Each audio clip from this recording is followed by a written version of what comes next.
Salut à toi, c'est Will et j'espère que tu vas bien. On se retrouve aujourd'hui dans un nouveau thème. C'est le thème des notions diverses. Dans celui-ci, on va aborder le sous-thème des documents dans le véhicule. Alors, on va couper ça en plusieurs parties. D'abord, les documents obligatoires. Ensuite, on voit les documents facultatifs. Et on fera un petit point sur l'assurance pour finir. Alors, dans le véhicule, en cas de contrôle des forces de l'ordre, il faut toujours avoir certains documents pour pouvoir faire en sorte que le contrôle se passe bien. Parce que je te rappelle, à tout moment, dès lors que tu es en circulation, tu peux faire face à un contrôle routier, soit par la gendarmerie, la douane ou la police, municipale ou nationale.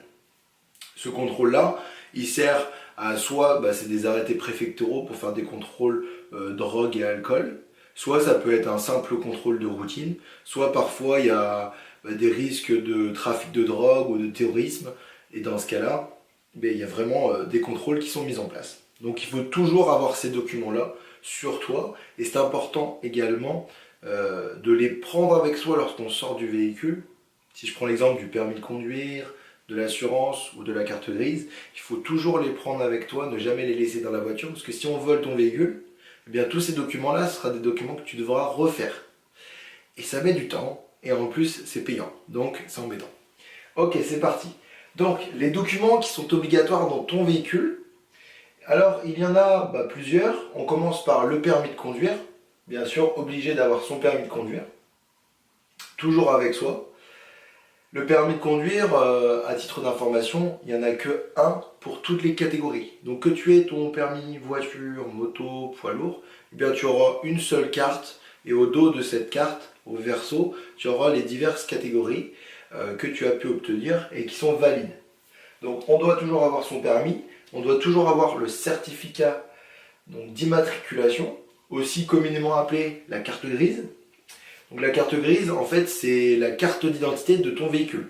Ça permet de voir si toutes les informations qu'il y a sur la carte grise sont en accord avec le véhicule que tu conduis. Parce que c'est pareil, si imaginons que tu as une moto et que sur ta carte grise, il y a marqué que c'est telle puissance et que finalement ta moto n'est pas à la même puissance, alors là, ça peut poser problème en cas d'accident. S'il y a un accident corporel où il y a des blessés et qu'il y a un expert de l'assurance qui va venir vérifier si le véhicule, donc que ce soit une voiture ou une moto, si ce véhicule est en accord avec le certificat d'immatriculation, s'il y a une différence et que on n'est pas en accord avec la carte grise, alors là, l'assurance, elle va se retourner contre toi, elle va dire non, non, non, non, non, nous on avait signé le contrat en disant je suis d'accord avec le fait qu'il faut que mon véhicule corresponde à ma carte grise. Dans ce cas-là, je suis assuré. Si maintenant je ne respecte pas ça, je suis plus assuré. Et là, tout ce qui va être dégâts matériels et corporels, matériel c'est pas trop grave, mais corporel, si imaginons on a un handicap toute sa vie et que ça engendre des frais de gestion, là ça commence à faire des sommes qui sont très très importantes. Donc attention. Petite information, si jamais on vend son véhicule ou on change de domicile, dans ce cas-là, il faut faire une demande de modification de la carte grise dans un délai d'1 mois, pas plus qu'un mois. Alors, même si dans le mois tu n'as pas reçu ta nouvelle carte grise, c'est pas grave, mais au moins faire la demande sur le site ANTS et au moins justifier d'avoir fait la demande dans le mois. En cas de contrôle, ça peut poser problème si ça n'a pas été fait. Il faut aussi obligatoirement avoir la vignette du contrôle technique si ton véhicule a plus de 4 ans. D'accord ? Donc si tu as un véhicule qui est d'occasion, qui a plus de 4 ans, dans ce cas-là, on doit toujours avoir la petite vignette sur le pare-brise en bas à droite qui signifie quand est-ce qu'a été fait le dernier contrôle technique et donc qui montre que le véhicule respecte bien les différents points de contrôle pendant la visite technique. Donc si tu n'as pas encore regardé le thème sur la mécanique et le véhicule, du coup tu vas voir un petit peu plus tard dans ma formation qu'est-ce que c'est exactement le contrôle technique. Si tu l'as déjà vu, tu comprends pourquoi c'est important d'avoir cette vignette-là. Et également le certificat d'assurance. Alors le certificat d'assurance, il y a deux choses. Il y a L'attestation d'assurance, donc là c'est le papier qu'en général on range avec notre carte grise. Donc c'est le papier qui montre bien nom, adresse, l'immatriculation du véhicule, l'adresse de ton assureur. Et il y a la vignette d'assurance qui est à côté de la vignette du contrôle technique, en bas à droite sur le pare-brise, qui elle montre la date de validité de l'assurance de ton véhicule. Si jamais tu oublies des documents, alors, si jamais pendant un contrôle des forces de l'ordre, tu n'as pas tes documents, dans ce cas-là, tu dois, dans les 5 jours, aller au commissariat ou à la gendarmerie présenter ces documents-là.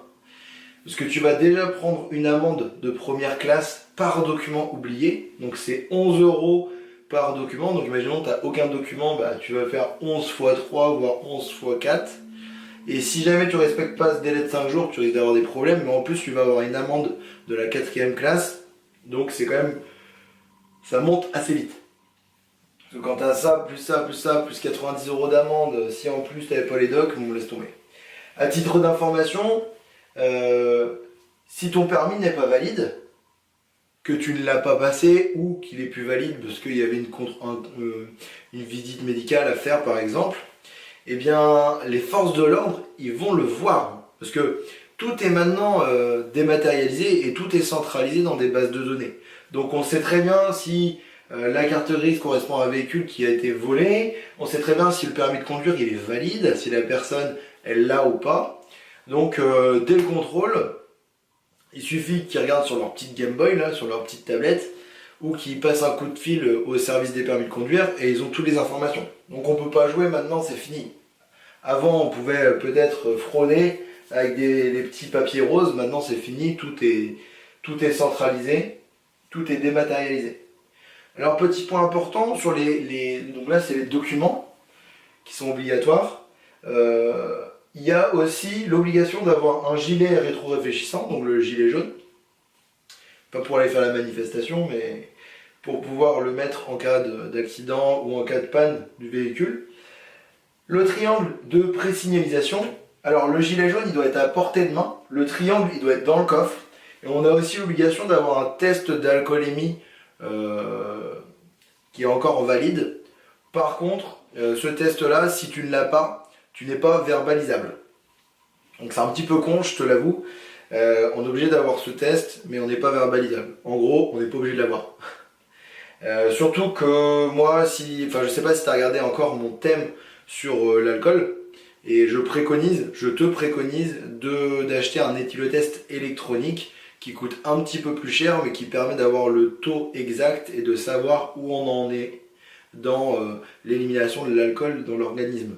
Ça permet d'éviter d'avoir des mauvaises surprises. Parce que ce test-là, il suffit qu'il y ait des disparités de température dans ton véhicule, donc ce qui arrive tout le temps en fait, température très basse, température très haute. Et dans ce cas-là, en fait, les cristaux, parce que ça fonctionne avec des cristaux chimiques, ne marchent plus en fait. Alors maintenant, donc on a vu les documents obligatoires, donc je rappelle, permis de conduire, carte grise, vignette du contrôle technique et certificat d'assurance avec l'attestation et la vignette d'assurance. Les documents qui sont facultatifs. Alors tu as le constat amiable européen. Donc soit tu peux l'avoir en papier, donc ce qui est fortement conseillé et déjà pré-rempli aussi au niveau des informations. Le nom, prénom, le numéro du permis de conduire, le numéro de l'assurance. Comme ça au moins s'il y a un accident, tu vas tout de suite te concentrer sur les circonstances et non pas aller chercher les informations. Je parle par expérience, j'ai déjà eu un accident, j'étais en galère parce que j'avais pas le numéro de permis, j'avais pas mon permis, donc maintenant je suis organisé. Ou sinon, tu peux aussi avoir sur ton smartphone déjà téléchargé un e-constat. Donc là c'est un constat amiable électronique, c'est une application que tu télécharges, c'est relié directement avec ton assurance, ça fait foi comme le papier. Et ça permet de gagner du temps en termes de procédure, parce que tu peux même rajouter des photos, tu l'envoies directement à ton assureur. Donc voilà, alors au niveau du constat amiable, si tu as eu un accident, dans ce cas-là, il faut que dans les 5 jours, pas plus, donc 5 jours, tu envoies ça à ton assureur. Si jamais il y a eu un vol, dans ce cas-là, c'est dans les 2 jours. Donc en cas de vol, il faut aller au commissariat ou à la gendarmerie pour déposer plainte et déclarer à l'assurance dans les 2 jours. On peut avoir aussi un disque de stationnement, donc là je te conseille de l'avoir tout le temps avec toi, ça peut toujours servir. Le disque de stationnement, c'est pour les stationnements qui sont gratuits mais à durée limitée. En gros les places bleues, mais de plus en plus elles ne sont plus bleues, elles sont blanches. Donc c'est les stationnements gratuits à durée limitée, en général c'est 1 heure, 1 h 30, voire 2 heures selon les agglomérations. Et si t'as pas le disque, du coup tu peux pas stationner, donc c'est un peu la galère. Ok, j'espère que ça va jusqu'ici. On finit avec un petit point sur l'assurance. Alors, ton assurance de ta voiture, bien sûr, c'est obligatoire. Mais ce n'est pas tout d'avoir juste le papier d'assurance et d'être assuré. J'ai eu le cas avec plein d'élèves. Si je prends l'exemple d'élèves qui sont motards, ils ont passé le permis moto. Ils sont bridés dans une certaine puissance, sauf qu'ils ont une moto qui est plus puissante que ce que leur permis leur autorise normalement. Donc, si tu roules, j'ai envie de dire, tant qu'il n'y a pas de problème, tout va bien. Si maintenant il y a un accident, ou il y a des blessés, comme je t'ai expliqué au début de la vidéo, il y a un expert en assurance qui va venir vérifier si tout est en ordre. Parce que l'objectif de l'assurance, ils sont altruistes, mais pas trop non plus. Bien sûr, ils ont un aspect économique, ils veulent gagner de l'argent surtout. Donc, ils vont faire appel à un expert pour vérifier si tout était en ordre, si toutes les clauses du contrat sont respectées. S'il y en a une petite qui n'est pas respectée, dans ce cas-là, le contrat est nul, il ne fait plus foi. Donc si ton véhicule, là je prends l'exemple de mes élèves, si ta moto elle est plus puissante que ton permis te l'autorise, alors dans ce cas, eh bien l'assurance te dit niet, c'est mort, on vous rembourse rien. Et le pire, c'est quand il y a des tierces personnes qui sont dans l'accident. Parce que si ton accident a causé des blessures, voire la mort d'une autre personne, bien l'assurance elle va payer les tierces personnes, mais derrière elle va se retourner contre toi pour dire oh, nous on a payé, mais vous allez nous rembourser parce que le contrat vous l'avez pas respecté. Et là je peux te dire que c'est chaud. Donc dans l'assurance il y a deux types d'assurance. Il y a ce qu'on appelle l'assurance au tiers. Donc là ça assure en cas d'accident les dommages matériels et corporels des tierces personnes, donc des autres. Imaginons tu as un accident de voiture avec une autre voiture, bah, du coup ton assurance elle prend en compte les dégâts pour l'autre véhicule. Et tu peux prendre aussi, en plus de l'assurance au tiers, donc c'est celle qui est obligatoire en France, c'est l'assurance facultative, où là tu vas pouvoir assurer toi, ta personne, tu vas pouvoir assurer le brise-glace, donc le pare-brise, tu vas pouvoir assurer vol et incendie, tu vas pouvoir assurer tout risque d'accident. Mais attention, il faut quand même que tu respectes ton contrat. C'est-à-dire que dans les petites lignes des conditions générales, il faut que tu respectes le code de la route. Il ne faut pas que tu fasses d'infraction. C'est-à-dire que tu peux faire des petites infractions, imaginons parce que tu étais une perte de contrôle du véhicule et du coup tu as fini dans le fossé. Si tu as une assurance tout risque, tout va être pris en compte. Tu vas prendre du malus, mais tout va être pris en compte. Un malus, c'est quand si tu as fait une bêtise en gros, si tu as un accident et que c'est à cause de toi, l'assurance elle te rembourse. Par contre, elle te surprime, tu payeras plus cher les années suivantes, ce qu'on appelle, on va te mettre un malus. Alors que si tu n'as pas eu d'accident, chaque année on va te mettre un bonus. C'est comme ça qu'il marche. En gros, c'est un peu la carotte quoi. Tu fonctionnes bien, tu as des petits points de bonus, tu fonctionnes pas bien, tu as des petits points malus. Donc c'est un peu un système répressif dans les assurances. Mais tout ça pour dire que si maintenant tu as une conduite en état d'ivresse, de drogue, de consommation de drogue ou de vitesse, et que dans l'accident, c'est prouvé qu'il y avait ces facteurs-là qui étaient en jeu, là l'assurance ne marche pas. Voilà, j'espère que ça va. Le début de ce nouveau thème sur les notions diverses. On se retrouve dans d'autres sous-parties. Je te dis à plus tard et bon courage. Ciao!